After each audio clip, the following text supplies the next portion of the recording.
Assalamualaikum warahmatullahi wabarakatuh. Alhamdulillahilladzi nahmaduhu wa nasta'inuhu wa nastaghfiruh wa na'udzu billahi min shururi anfusina wa min sayyiati a'malina.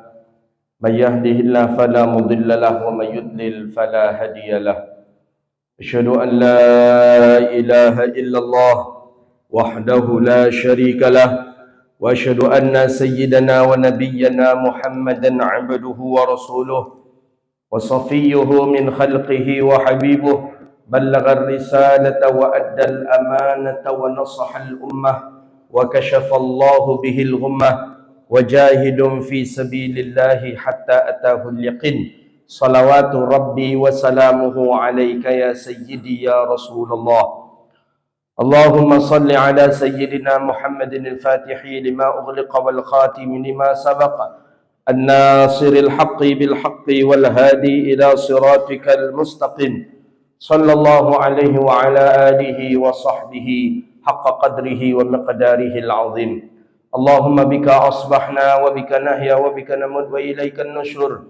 Asbahna ala fitratil Islam wa ala kalimatil ikhlas wa ala dinin nabiyina Muhammad sallallahu alaihi wasallam. Radina billahi rabba wa bil islam dina wa bi Muhammadin sallallahu alaihi wasallam nabiyya wa rasula, amma ba'du. Kita memuji Allah dengan mengucapkan kalimat alhamdulillahi rabbil alamin. Allah izinkan kita bisa datang ke rumah Allah, bisa bangun di pagi hari, di subuh hari, untuk mendapatkan perolehan maghfirah dan rahmah daripada Allah Subhanahu wa taala. Mudah-mudahan kita termasuk bagian orang-orang yang selalu mendapatkan cucuran rahmat dan kasih sayang daripada Allah Subhanahu wa taala. Amin ya rabbal alamin. Salawat dan salam kepada Nabi yang agung, Nabi yang mulia, Sayyidina Rasulullah Muhammadun sallallahu alaihi wasallam. Allahumma salli wa sallim ala Sayyidina Muhammadin wa ala alihi wa sahbihi ajma'in. Salawatu rabbi wa salamuhu alayka ya sayyidi ya Rasulullah. Bapak Ibu hadirin yang dirahmati Allah Subhanahu wa taala. Lanjutan kajian kita kitab Riyadhus Shalihin min kalami Sayyidil Mursalin lil Imam Muhyiddin Syaraf Zakaria An-Nawawi rahimahullah. Hadis daripada Abdul Abbas As-Sahl ibni Sa'din As-Sa'idi radhiyallahu taala an. Ini juga salah seorang sahabat baginda Nabi sallallahu alaihi wasallam yang disebut dengan min sigharis sahabah.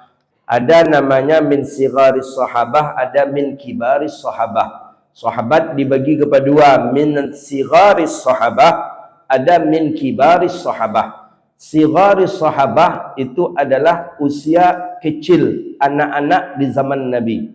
Jadi di zaman Rasulullah dia masih remaja atau masih anak-anak 20 tahun ke bawah usianya, itu disebut dengan sighar as-sahabah. Itu di dalam catatan daripada ulama ahlul hadis.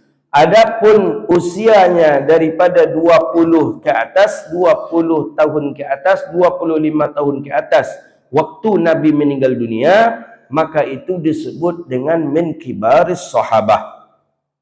Jadi ada min sigharis sahabah, ada min kibaris sahabah. Sighar, orang yang dianggap masih kecil dari golongan sahabat. Kibar, orang yang masih besar dari golongan sahabat baginda Nabi sallallahu alaihi wasallam. Maka seperti Anas bin Malik, kemudian seperti Abdullah bin Zubair, kemudian seperti Sayyidina Hasan Husain, juga ada yang mengatakan seperti itu masuk ke kategori daripada min sigharis sahabah. Termasuklah daripada Sahal ibni Sa'ad As-Sa'idi. Tapi min kibaris sahabah itu seperti Abu Bakar, itu min kibaris sahabat. Seperti Sayyidina Umar, seperti Sayyidina Uthman, seperti Umar Al-Khattab, Umar ibn Al-Khattab, seperti para sahabat yang kibarut tabi'in, usianya memang sepuh, itu disebut dengan kibarus sahabah. Kibarus sahabah fi sighar as-sahabah. Begitu dia. Jadi kita tidak pula ada alasan kita untuk berteman dengan anak-anak kecil. Walau usia kita kadang 60 tahun, 70 tahun, teman masih ada di usia 15 tahun. Tak apa-apa. Dalam pandangan hadis, dalam pandangan syariat, boleh. Berarti teman kita ada kibarus sahabah. Ada teman yang seusia dengan kita, atau mungkin selisihnya 5 tahun, 6 tahun dengan kita. Ada yang jauh di bawah kita, bahkan sama usianya dengan anak kita. Juga bisa dikatakan itu teman kita. Begitu dia. Maka Nabi SAW fi min sigharis sahabat, ada min kibaris sahabat. Ada daripada sigar sahabat, ini yang usianya kecil. Ada yang min kibaris sahabat, yang usianya besar. Bahkan Sayyidina Anas bin Malik itu mungkin seusia juga dengan para sahabat-sahabat yang seusia dengannya, masih kecil, dianggap dan dimasukkan ke kategori daripada min sigaris as-sahabat, daripada orang yang kecil dari sahabat. Tapi pada intinya tetap berkedudukan sebagai sahabat Nabi sallallahu alaihi wasallam. Jadi begitu dia. Ini bukan berarti ya dalam pandangan Islam, ya dalam pandangan Islam sahabat ada min kibaris sahabat, ada min sigaris sahabah. Abul Abbas, beliau disebut dengan Sahal ibn Sa'di As-Sa'idi. Siapa beliau ini? Sahabat Nabi sallallahu alaihi wasallam yang lahir 8 tahun menjelang hijrahnya Nabi dari Makkah ke Madinah. Sebelum Nabi hijrah dari Makkah ke Madinah, 8 tahun sebelum itu lahirlah seorang yang bernama Sahal ibn Sa'd As-Sa'idi. Ada yang mengatakan 5 tahun menjelang Nabi hijrah dari Makkah ke Madinah, barulah beliau lahir. Beliau lahir di Madinah, asli penduduk Madinah, itulah Sahal ibn Sa'd As-Sa'idi. Namanya dulu tidak Sahal. Sahal itu artinya mudah, sahlun, mudah. Sahal, mudah, murah. Dulu namanya Haznun. Haznun itu sedih, berduka cita. Jadi siapa nama kata Rasulullah? Haznun. Haznun itu tak bagus nama. Haznun atau Haznan. Haznan, Haznun. Itu orang yang selalu sedih, orang yang selalu gundah, orang yang selalu berduka cita. Maka digantilah namanya oleh Rasulullah dengan nama Sahal. Sahal As-Sa'idi, orang yang selalu mudah, orang yang selalu ceria, dan orang yang selalu gembira. Itulah dia Sahal ibn Sa'd As-Sa'idi. Beliau akhir daripada matam sahabatun fil Madinah. Akhir daripada sahabat Nabi yang wafat di Madinah beliau. Jadi beliau cukup lama hidup di Madinah. Jadi hidup, lahir di Madinah, wafat di Madinah, dan beliau sahabat yang paling terakhir wafat di Madinah. Sahabat yang paling terakhir wafat di Madinah itu adalah Sayyidina Sahal ibn Sa'd As-Sa'idi. Itulah beliau yang terakhir wafat di Madinah dari golongan sahabat Nabi sallallahu alaihi wasallam. Banyak perjalanan sejarah kalau kita baca riwayat-riwayat hadis tentang beliau ini. Termasuklah beliau salah satu daripada orang yang melihat pohon menangis, pohon kurma yang menangis, yang tidak lagi dipegang oleh Rasulullah sallallahu alaihi wasallam dalam berkhutbah. Hadis riwayat daripada Imam Bukhari juga ada hadisnya. Para ulama ahlul hadis banyak meriwayatkan hadisnya. Jadi biasanya Nabi kalau berkhutbah, Nabi pegang kurma, pohon kurma. Dan kadang-kala Nabi menyandar ke pohon kurma dalam berkhutbah. Khutbah Jumat, mimbar belum ada. Orang tak banyak pandai bertukang. Yang membuat mimbar tu tak ada yang pandai. Pertama. Kemudian yang kedua, bentuk mimbar tu belum terbayang. Entah macam kursi saja kemudian Nabi berdiri di atasnya, atau mungkin seperti apa, belum terbayang. Oleh para sahabat Nabi SAW, gambaran mimbar tu seperti apa belum ada zaman itu. Jadi ketika Sahal ibn Sa'd As-Sa'idi, Nabi ketika itu orang pun sudah mulai banyak. Kalau sekedar berdiri saja di dekat pohon kurma, tak nampak oleh orang-orang yang di belakang baginda Rasulullah sallallahu alaihi wasallam. Makanya dalam khutbah Jumat itu, stami'u wa ansitu, dianjurkan kita mendengar, dianjurkan kita diam. Istami'u wa ansit. Ansit ma'an nazar. Diam sambil memandang ke wajah khatib. Itu lebih afdal. Jadi kita jemaah, afdalnya itu diam, dengarkan ucapan khatib, kemudian sambil memandang ke wajah khatib. Itu disunahkan itu. Itu dianjurkan. Maka di dalam ayat itu kan jelas tuh, ya ayyuhalladzina amanu idza nudiya lis-salati min yaumil jum'atin fas'au ila dzikrillah. Bukan dalam ayat yang lain. Wa idza quri'al Qur'anu fastami'u lahu wa ansitu la'allakum turhamun. Bahwa kita dianjurkan untuk istami'u. Istami'u itu fokuskan perhatian kita kepada yang dibaca khatib, kepada apa yang disampaikan oleh khatib. Istami'u. Istami'u. Fokuskan apa yang dibaca oleh khatib, fokuskan yang disampaikan oleh khatib. Fastami'u lahu. Bukan saja mendengar, mulut pun diam. Wa ansitu. Ansit mulut, tapi mata dianjurkan memandang kepada khatib. Itu sunnah dalam Jumat. Jadi bukan kita tidur, bukan kita berzikir, tak boleh. Bukan baca Quran, menengok handphone, apalagi tak boleh. Jangankan untuk setakat melihat handphone, memutar tasbih saja. Memutar tasbih ketika khutbah, khatib sedang berkhutbah, kita putar tasbih, tasbih sambil berzikir, mulut qamat-qamit. Tidak dianjurkan ketika itu. Kenapa? Karena ada perintah ansit. Ansit, mulut diam. Diam mulut, fokus perhatian kepada yang disampaikan oleh si khatib. Begitu dia. Apalagi kalau memain handphone. Jelas, itu tidaklah digalakkan atau tidaklah dianjurkan. Maka oleh karena itu, bisa lagha, bisa rusak. Ini hari ini kalau khatib, pengurus hendaknya sebelumnya itu diumumkan. Handphone dinonaktifkan, disilentkan. Tak boleh lagi melihat handphone, tak boleh lagi memain-mainkan handphone. Risih. Kadang khatib menegur dari atas, terpaksa ditegur. Ya enak dia. Entah main entah apa, entah main game, entah apa, tak tahu. Jangan-jangan judi online pula dia. La ilaha illallah. Astagfirullah. Dalam masjid sedang khutbah Jumat, orang sedang Jumat, hanya sempat je melaksanakan judi online. Tapi nampaknya, katanya saya dengar sekarang sudah agak terhenti gitu untuk sementara kayaknya. Agak berkurang gitu. Agak berkurang gitu. Agak berkurang. Jadi kita mesti harus istami'u. Kita dianjurkan memandang khatib. Jadi bukannya memejam mata, bukan tidur kita, bukan bukan nunduk ke bawah gitu, enggak. Khatib berkhutbah, pandang wajah khatib, itu dianjurkan. Jadi para sahabat, makanya dalam berkhutbah itu a'la sautah.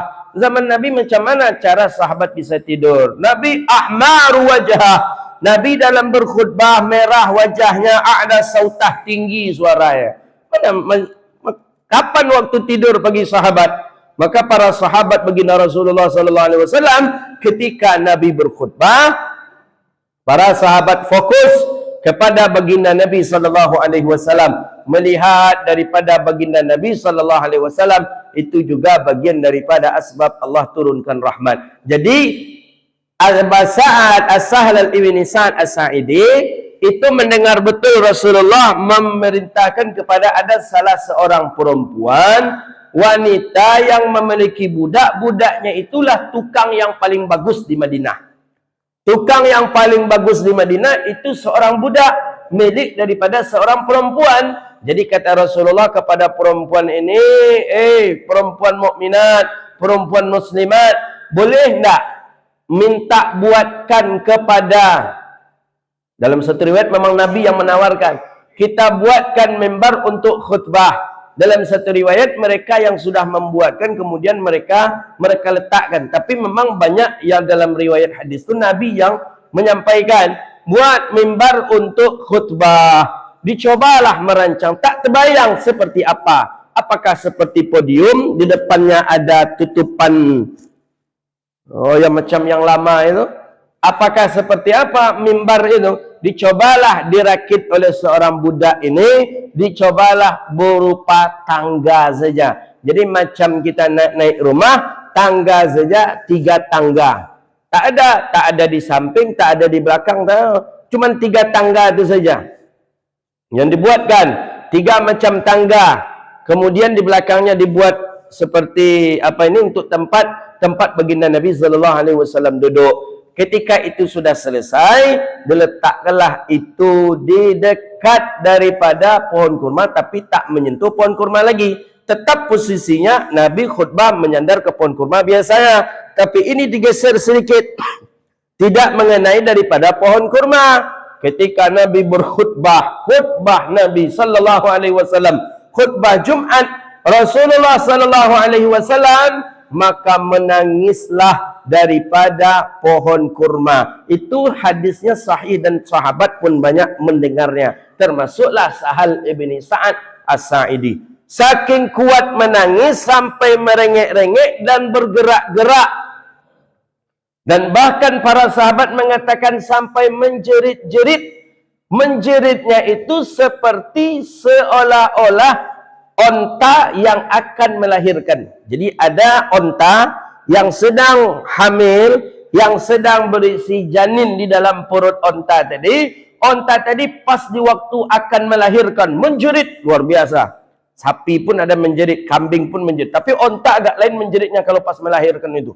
Kuat sekali, terdengar suara. Bayangkan kurma, pohon kurma, menangis, bergerak, menjerit-jerit. Jadi baginda Nabi, sahabat pun sudah ada yang ketakutan. Kenapa? Ada apa ini dengan kurma? Kenapa dengan pohon kurma kok menangis, kok menjerit-jerit seperti ini? Akhirnya baginda Rasulullah SAW turun daripada mimbar.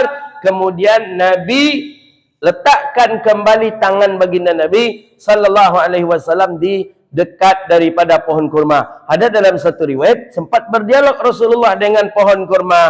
Baluka ma baluk? Ada apa ya nakhlah? Ada apa hai pohon? Ada apa denganmu? Jadi kata pohon, apa salah aku ya Rasulullah? Apa dosa aku? Kenapa engkau tak lagi memegang aku? Kenapa engkau tak lagi menyandar kepadaku? Kata kurma tadi. Kemudian itulah Nabi SAW mengatakan, anta syajaratun fil jannah. Dalam satu riwayat, engkau adalah salah satu pohon yang ada di surga. Jadi Nabi memberi kabar gembira kepada pohon itu, kemudian pohon itu pun diam dan tenang. Bayangkan pohon saja rindunya luar biasa kepada baginda Rasulullah SAW. Masa kalah kita dengan pohon? Kita tak ada pohon, tak ada kait mengaitnya dengan baginda Rasulullah. Cuman karena pernah disentuh Nabi, karena pernah Nabi menyandar kepada pohon tadi. Pohon saja mendapatkan bagian daripada jaminan surga sudah senang. Bagaimana dengan kita kira-kira? Kenapa kita tidak senang?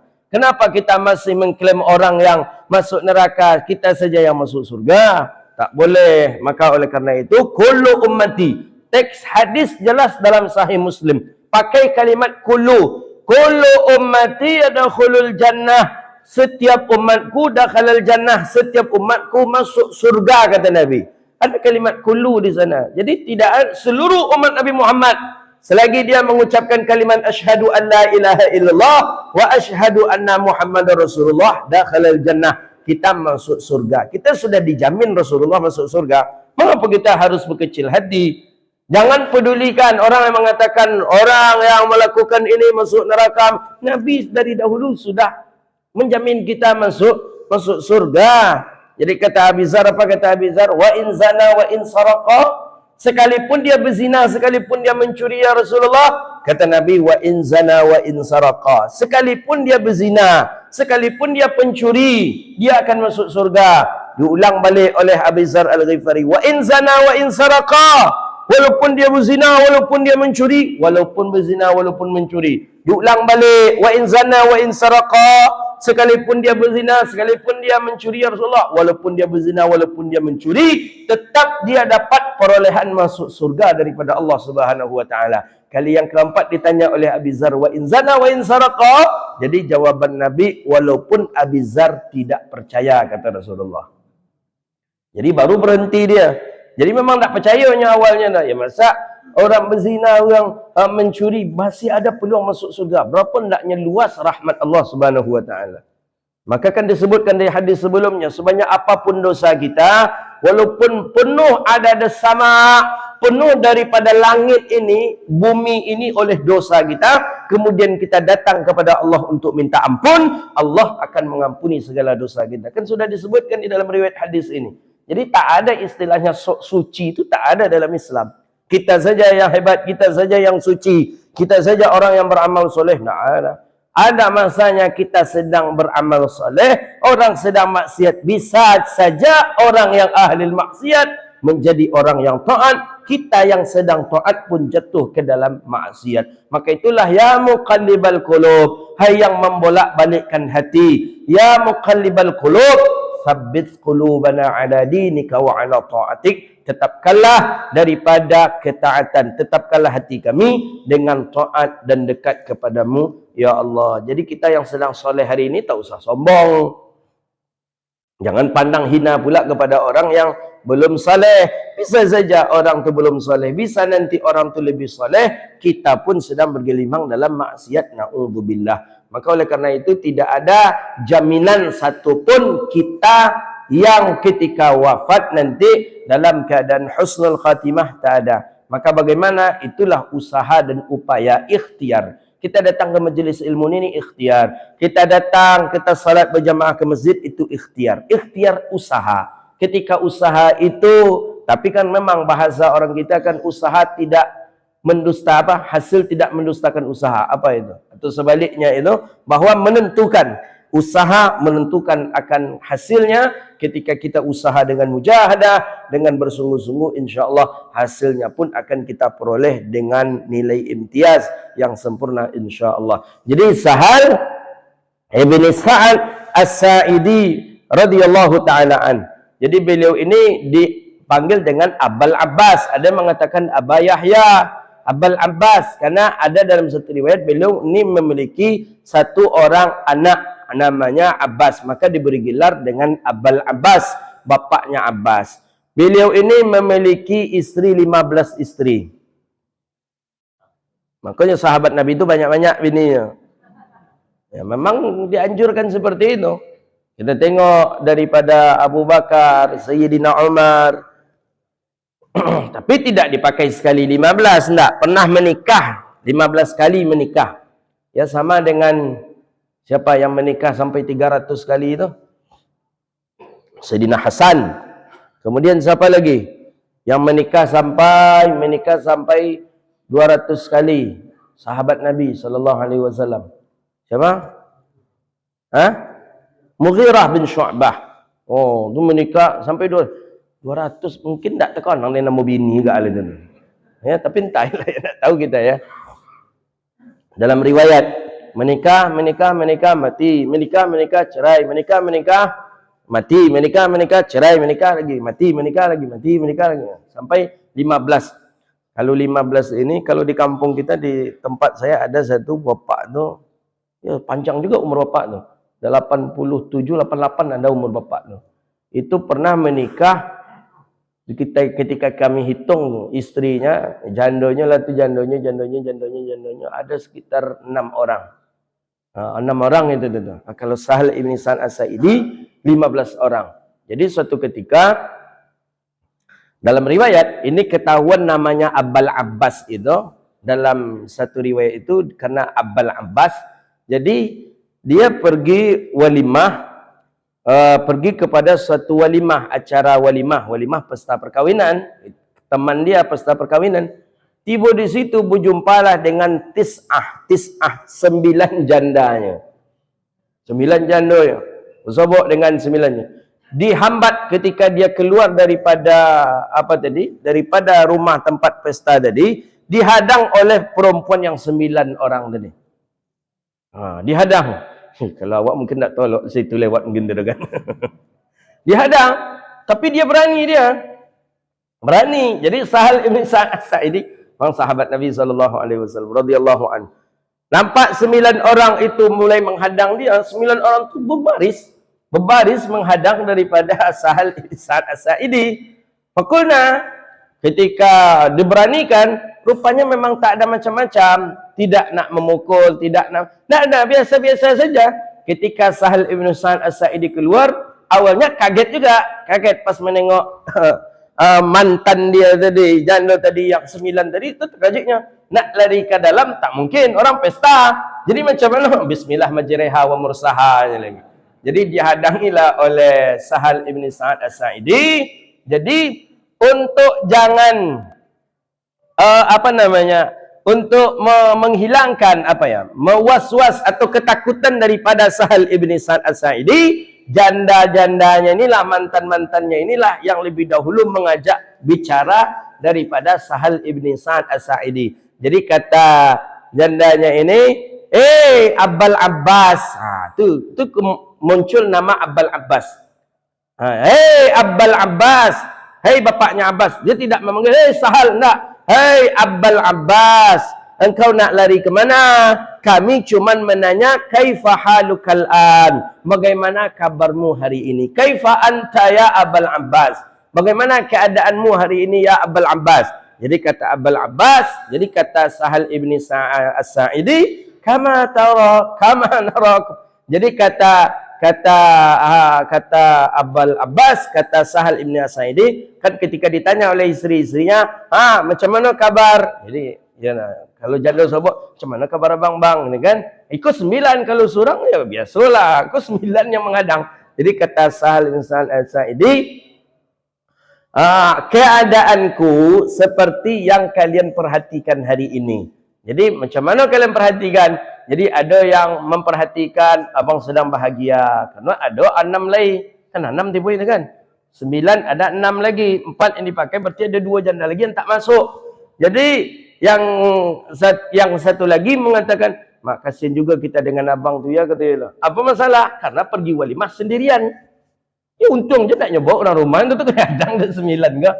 Jadi ada yang mengatakan biasa-biasa saja. Jadi dari 9 tadi itu berbeda cara pemahamannya menengok mantan suaminya Sahal ibn Sa'ad As-Sa'idi radhiyallahu taala anhu. Itu dia sahabat Nabi sallallahu alaihi wasallam. Jadi memang sahabat-sahabat Nabi itu memang banyak isterinya. Nampaknya kalau memang untuk menjadi orang hebat ya memang harus banyak tu nampaknya. Ya kalau tengok sahabat Nabi kan hebat-hebat itu. Orang-orang yang Masya Allah Tabarakallah. Orang-orang yang memang harus banyak gitu. Awak nak tolak dah awak. Awak cik membaca je ni. Nak berani ni. Jadi kata kawan, kamu bukan nak berani keciknya lah. Tapi ibu menengok bini keciknya lah. Jadi padahal ibu je nak berani tu beda sebenarnya tu. Jadi lebih banyak ndak beraninya pada ibunya lah. Kalau ibunya tu ketika cekcok tu hilang ibunya tu, tiba beraninya tu. Tapi ketika sedang elok, tak pula berani. Itulah dia. Jadi ndak. Tapi banyak alasan ya yang paling saya lebih cocok dengan pandangan Syekhuna Dr. Yusri Jabir Al-Hasani yang pernah saya sampaikan. Beliau ahli bedah. Beliau doktor dalam syariah, beliau alim sekali. Itu terkenal dan tokoh sufi, tariqah lagi. Beliau doktor, tokoh tariqah sufi, kemudian beliau doktor dalam bidang fiqih syariah juga, beliau alim. Kami ngaji Sahih Bukhari dengan beliau. Jadi kata beliau, yang sunnahnya berpoligami itu setelah tidak adanya istri yang pertama. Itu kata beliau, tu baru hukumnya sunnah. Tu jelas. Ketika Rasulullah tak ada Sayyidah Khadijah, baru Nabi banyak. Nabi nikah dengan Saudah, Nabi nikah dengan Aisyah, Nabi nikah dengan Ummu Salamah, Ummu Habibah, Hafsah, banyak. Begitu. Begitu juga dengan Sayyidina Ali. Ketika meninggal Fatimah, tak berani dia untuk berpoligami. Tapi setelah meninggalnya Fatimah, banyak anak daripada Sayyidina Ali bin Abi Thalib radhiyallahu taala an. Jadi kata beliau yang sunnahnya itu bukan berarti ketika bini yang pertama masih ada kemudian kita berpoligami, kata beliau. Itu tidak sunnah. Menurut pandangan beliau seperti itu, begitu. Ya bagi awak yang takut ketik kau bolehlah pakai alasan itu tu ya. Jadi ketika tanya apa ndak ustaz, apa ndak ta'addud? Dan ndak ta'addud dan pakai pendapat Syekh Yusri kan. Pada pendapat Syekh Yusri itu nomor sekian yang paling pertama tu memang dia takwid ke bini. Gitu dia. Ya. Nak mungkin lah, ya susah juga kita untuk untuk menjelaskan. Awak tabang ke mana-mana ceramah, inyo di rumah aja mengasuh anak.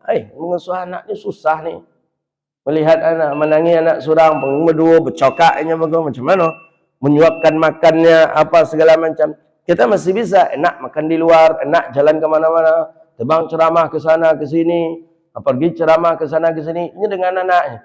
Nak siang kah hari, malam kah hari, panas kah, hujan kah, ini dengan anaknya. Tiba-tiba ini dapat info, rupanya abangnya lah ada pula dengan orang lain. Kira-kira macam mana itu tu. Ambo itu yang belum bisa lah. Kalau bisa mau menepis itu tu mungkin bisa bertambah cik. Pulang keluar dari rumah subuh, anak masih tidur. Masih tidur. Nanti balik ke rumah ba'da kajian Isya jam 9:30, jam 9. Anak pun dah tidur. Isteri pun macam itu. Tengok ini la ilaha illallah. Jadi ya bukan berarti kawan-kawan yang berpoligami itu tidak sayang ke bininya, sayang ke anak-anak, mungkin sayang. Cuman sudah dapat nampaknya cara untuk menepis itu. Kalau ambo belum dapat rasanya lain. Belum dapat lain. Tak kalau ada bumbu dari bapak-bapak ibu-ibu boleh kita coba. Tak bisa rasanya. Macam mana? Balik ke rumah, tengok la ilaha illallah. Pernah dicoba. Uminya pergi ke lapau pergi belanja. Cuman 1 jam paling lama. Tinggal anak bertiga di rumah jawab. Onde, itu rasa 10 tahun rasanya. Bertelefon tarikh tu, bertelefon nak lun lama leh. Lama leh capek lah kau anak lah menangis. Anak menangis juga risau tu. Ini bagaimana kira-kira tu? Anak lah menangis, yang satu ni berkelahi, yang satu ni manjat, yang satu ni itu dia. Berarti memang mental orang paibo tu payah untuk berpoligami nampak. Gitu dia. Jadi kalau ingin hilangkan mental playboy. Jadi masyaikh kami di Mesir ada yang ta'adud itu ada yang 3, ada yang 2. Para masyaikh itu juga. Ada yang di Sudan itu yang musyrif saya, pembimbing saya itu 4 ini. Tapi memang sahabat Nabi SAW yang memang dianjurkan ketika itu berpoligami itu untuk banyak menghasilkan keturunan. Tentu keturunan ini bagian daripada dakwah juga. Dakwah bahwa ini muslim, ini muslim, ini muslim, ini muslim. Gitu dia. Gitu. Ya Wak, sekedar membaca aja jadilah kan. Tapi walaupun setelah isteri yang pertama, bukan berarti Wak harus capek pula maupun bini yang pertama. Jangan doa lo bini pertama tu capek payahnya lah. Maka ia tak ambil pula dia untuk poligami Ustaz. Enggak. Itu paubek tangi palamak golak itu tu. Untuk tangi palamak golak. Qala, apa kata Sahal ibni Sa'ad As-Sa'idi radhiyallahu taala anhu? Ja'a rajulun ila Nabi sallallahu alaihi wasallam faqala. Datang laki-laki kepada Nabi sallallahu alaihi wasallam. Ada seorang laki-laki datang kepada Nabi sallallahu alaihi wasallam. Faqala, dia berkata, "Ya Rasulullah, dullani ala amalin." Tunjuki aku, dallani ala amalin. Kata laki-laki tadi yang datang ke Rasulullah, tunjuki aku ya Rasulullah akan amalan. Apa? Idza amiltuhu ahabbanillah wa ahabbanin nas.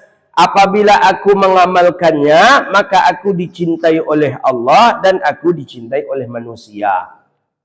Ajarkan aku ya Rasulullah amalan yang apabila aku mengamalkannya, aku akan dicintai oleh Allah dan aku akan dicintai oleh manusia. Ajari aku ya Rasulullah. Kata rajulun tadi yang datang kepada baginda Nabi sallallahu alaihi wasallam. Faqala, apa jawaban Nabi sallallahu alaihi wasallam? Jadi ternyata mencintai, dicintai oleh Allah itu suatu perkara yang paling diharapkan oleh orang-orang saleh. Kita hidup di dunia ini satu saja, dapat kasih sayang daripada Allah. Kasih sayang daripada Allah. Maka orang yang sudah dapat kasih sayang daripada Allah, seluruh daripada hajatnya itu akan dimudahkan oleh Allah. Maka para wali-wali Allah itu tak ada yang susah untuk menemukan hajatnya. Ketika dia menginginkan, dia angkat tangan bermunajat kepada Allah, langsung Allah beri. Itu para kekasih-kekasih Allah. Yang namanya sudah dicintai oleh Allah. Yang maha pemberi Allah, yang maha memberikan sesuatu Allah. Tentu ketika dia meminta kepada yang ia sayangi, kemudian Allah pun memberi kepada yang Allah beri, tentu akan lebih mudah. Wa ahabbanin nas, dan aku dicintai oleh manusia. Ternyata cinta manusia juga penting. Mendapatkan kasih sayang daripada manusia juga penting. Jadi bagaimanapun tentu kita hidup di dunia, kalau seluruh orang-orang marah kepada kita, tidak ada yang redha kepada kita, bagaimana kita menikmati dunia? Masuk ke rumah makan, orang di rumah makan itu semuanya bermasam muka kepada kita. Tak jadi enak kita makan.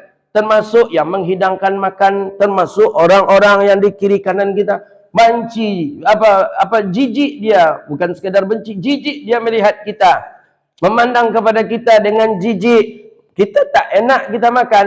Maka cinta manusia, kasih sayang manusia juga perlu kita hidup di dunia ini karena kita bermuamalah. Karena kita bermuamalah. Ahabbanin nas, ajarkan kepadaku ya Rasulullah amalan yang apabila aku mengamalkannya, aku dicintai oleh Allah dan aku dicintai oleh manusia. Jadi dicintai oleh manusia itu penting. Tapi bukan berarti harus seluruh manusia mencintai kita. Nah, ghayatun nas la tudrak. Kalau kita mengharapkan kasih sayang daripada manusia, maka kita tak akan bisa mendapatkannya. Jadi wajar-wajar saja Pak, kita hidup di dunia, ada orang yang benci dengan kita, ada orang yang sayang dengan kita, ada orang yang loyal dengan kita, ada orang yang fans dengan kita, ada orang yang memfitnah kita di belakang. Tak ada masalah. Itu betul, itu adanya. Karena mengharapkan cinta manusia seutuhnya untuk kita, la tudrak. Kita tak akan memperolehnya. Kita tak akan mendapatkannya. Dan jangan pula itu yang akan kita peroleh. Tidak akan mendapatkan. Jangan setakat kita saja, seorang mukmin yang biasa-biasa saja, dengan baginda Rasulullah, seorang Nabi, akhlaknya mulia, akhlaquhul Quran, dicintai oleh Allah, dicintai oleh para malaikat. Orang-orang pun masih banyak yang benci kepada baginda Nabi sallallahu alaihi wasallam. Jadi jangan terlampau kita masukkan ke hati. Ini banyak betul orang benci kepada bapak tu ya. Banyak betul orang yang benci kepada si anu. Tak apa-apa. Orang yang sayang kepada dia juga banyak. Orang yang perhatian kepada dia juga banyak. Apa jawaban Nabi? Ajari aku akan amalan. Ajari aku amalan yang apabila aku amalkan, ahabbanillah. Ahabbanillah wa ahabbanin nas. Aku dapat ahabbanillah, mencintai akan aku oleh Allah dan mencintai pula akan aku oleh manusia. Faqala, dijawab oleh Nabi sallallahu alaihi wasallam. Kata Nabi sallallahu alaihi wasallam, izhad fid dunya. Izhad fid dunya yuhibbukallah. Izhad fid dunya yuhibbukallah. Wazhad fima 'indan nasi yuhibbukan nas. Hadisun hasanun rawahu Ibnu Majah wa ghairuhu. Apa kata Nabi sallallahu alaihi wasallam? Kata baginda Rasulullah sallallahu alaihi wasallam, izhad. Kalau engkau ingin dicintai oleh Allah, engkau ingin dicintai oleh manusia, faqala izhad fid dunya. Zuhudlah kamu di dunia, maka kamu dicintai oleh Allah. Apa maksud zuhud daripada dunia? Zuhud daripada dunia, definisi zuhud kemarin apa definisi zuhud? Meninggalkan sesuatu yang tidak ada manfaatnya. Atau dalam arti kata, kalau bahasa lebih ringkasnya lagi, zuhud itu menikmati yang ada, tidak mencari yang tidak ada. Gitu dia. Tidak mencari yang tidak ada, menikmati yang ada. Itu boleh dikategorikan kategori apa? Boleh didefinisikan daripada zuhud, bahwa ia meninggalkan sesuatu yang tidak manfaat untuk akhiratnya. Maka itu tidak dia ambil atau dia peroleh, begitu. Kata Nabi kan, bukanlah zuhud orang yang merobek-robek pakaian, pakaiannya compang-camping, rambutnya tak terurus, dia tak makan sehingga dia kurus. Bukan itu yang zuhud. Nabi marah seperti itu. Ya zuhud, orang yang zuhud daripada dunia, pada dunia, maka dia akan dicintai oleh Allah. Dia apa yang ada pada dirinya itu yang ia nikmati, sehingga dia tidak banyak berkeinginan yang membuat dia lalai. Itu dia. Jadi bukan berarti zuhud harus memiskinkan diri. Nah, Bukan berarti zuhud harus melaparkan diri, tidak. Tapi zuhud ketika ada masa waktu untuk ibadah, dia ibadah. Setelah itu barulah dia pergunakan pula untuk hal yang lain. Tapi zuhud juga hampir-hampir sama dengan makna wara, bahwa dia tidak berkeinginan betul untuk hidup megah di dunia. Dia mampu, tapi dia tidak menginginkan itu. Begitulah dia. Itu bagian daripada seperti orang yang zuhud. Jadi kita mau uang ada untuk membeli apalah umpamanya mobil yang bagus, ya kita Camry atau di atas itulah. Ya mungkin kita umpamakan dengan apa sekarang yang agak mahal lah, di atas 3M itulah, Land Cruiser, Lexus. Kita Allah takdirkan uang punya untuk membeli itu pun ada. Tapi ketika kita merasa nyaman di Avanza, ketika kita merasa nyaman di Innova, ketika kita merasa nyaman di Ras, sehingga duit yang untuk membeli Lexus tadi ini tak jadi kita untuk membelinya. Jadi cukup dengan yang ada ini saja kita nikmati. Yang itu apa? Bukan pula kita simpan. Kalau kita simpan justru membuat kita kikir nanti. Jadi itu bagaimana? Kita alihkan mungkin untuk panti asuhan, mungkin untuk anak yatim, mungkin untuk apa segala macam. Kita alihkan. Itu termasuk daripada bab zuhud gitu dia. Tapi kalau kita sudah punya Lexus tadi, jangan kita jual pula. Nikmati sajalah itu tuh. Jadi bukan berarti orang kaya tak bisa zuhud, bisa. Orang kaya bisa zuhud dia. Ya bisa zuhud, cukup apa yang ia punya, ia nikmati saja. Tidak lebih daripada itu keinginannya. Dah punya jam harga 100 juta, udah. Tidak berkeinginan lagi dia untuk memiliki jam dengan harga 150 sampai 200 juta. Itu dah zuhud namanya itu. Cukup itu saja dia nikmati, itu yang dia pakai. Itu termasuk zuhud. Kenapa? Karena itu tepat dan cocok untuknya. Begitu. Ya memang orang kaya. Jadi zuhud ini bisa diterapkan di era modern ini sebenarnya. Di era modern ini. Tapi bukan dibuat-buat, tidak. Tapi memang begitulah kenyamanan hatinya. Dia merasa malu kalau ternyata dia bermegah-megahan, ternyata tetangga masih ada yang lapar, tetangga masih ada yang belum sekolah. Dia merasa malu memakai mobil mewah, ternyata orang-orang masih banyak berjalan kaki. Seperti itu tuh bagian daripada zuhud.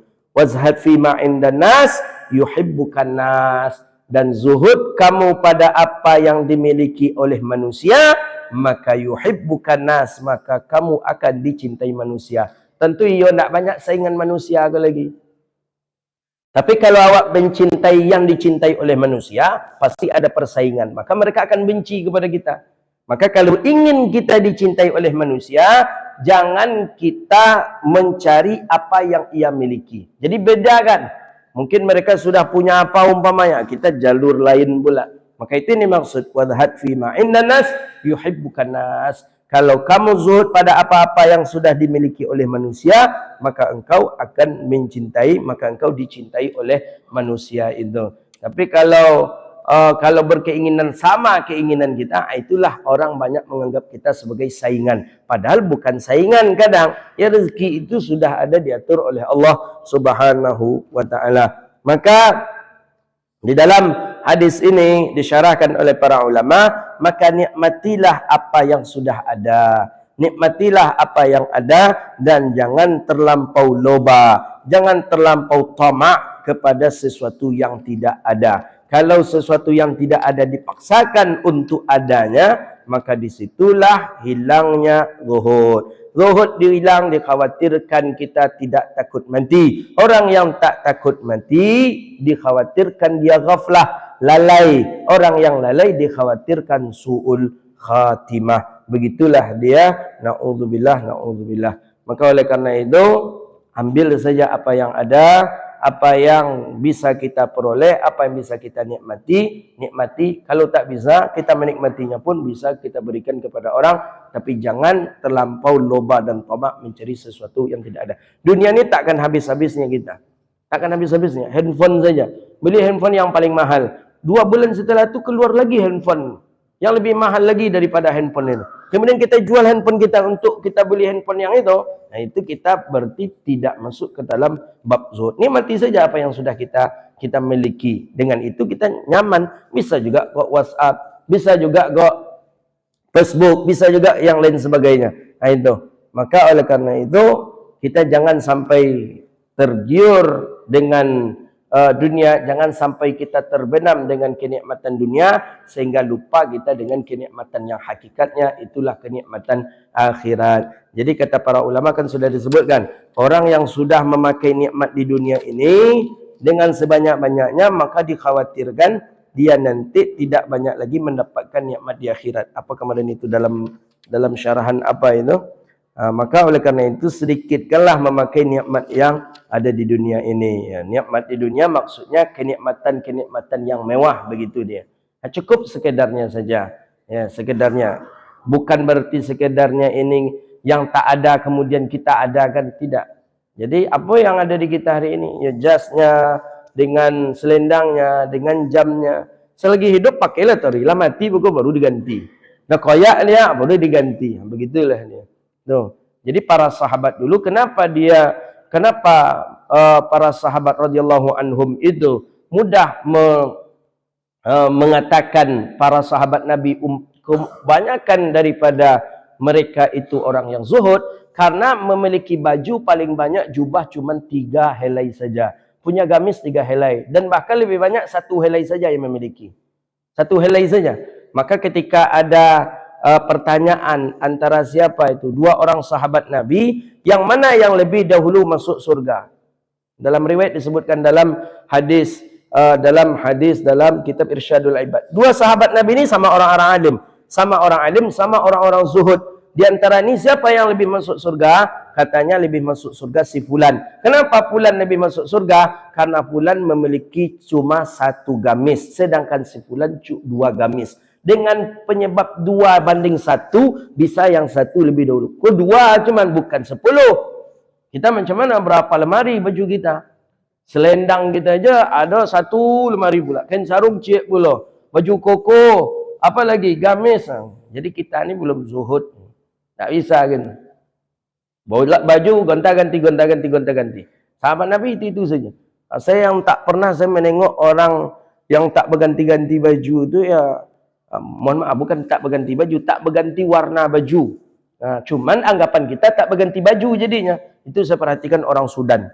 Sudan bajunya putih terus. Tak pernah saya perhatikan masyaikh itu warna merah, warna biru, warna kuning, oranye kah apakah, tak pernah.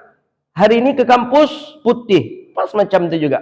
Besok tengok baju itu juga. Besok tengok baju itu juga. Jadi ada yang terbayang. Mungkin cik kau profesor kau punya baju kau gak. Pada rektor kadang. Gamis itu aja. Mungkin 1 nih dia punya baju atau macam mana.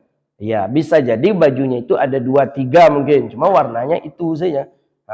Jadi seolah-olah kalau kita melihat di Sudan itu tidak ada yang bisa mempongahkan pakaian itu, tak ada. Pakaian itu sama.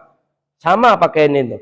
Orang alim kah, menteri kah, tengok menterinya. Pakaiannya sama. Biasa dengan orang-orang petani biasa. Sorban ia lilitkan ke kepala. Kemudian ia pakai baju gamis yang kerahnya macam kerah gunting Cina itu.